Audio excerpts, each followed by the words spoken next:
সামনে আসো, সামনে আসো। এদিকে এদিকে সামনে আসো। তাহলে আমি শর্ট কলমটা বাড়াই করি। বুঝতেছিলাম যে এরকম একটা কিছু হয়েছে, তো নাহলে আমার এই সাইডের মাটিতে কাটা লাগে না। তো একটু পরামর্শ করা দরকার ছিল না?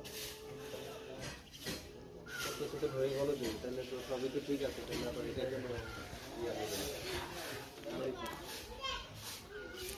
না এরা বলছে না না আমার তাহলে আমার তাহলে এই যে টিনের ঘর থেকে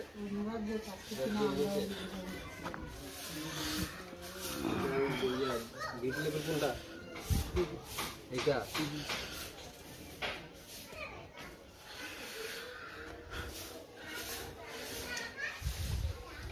ঠিক আছে, ভিট লেভেলটা হয়ে গেল।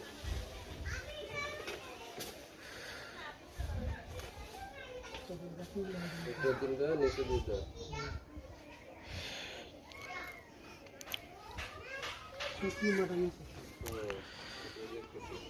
মাঝখানে একটা বাথরুম এখানে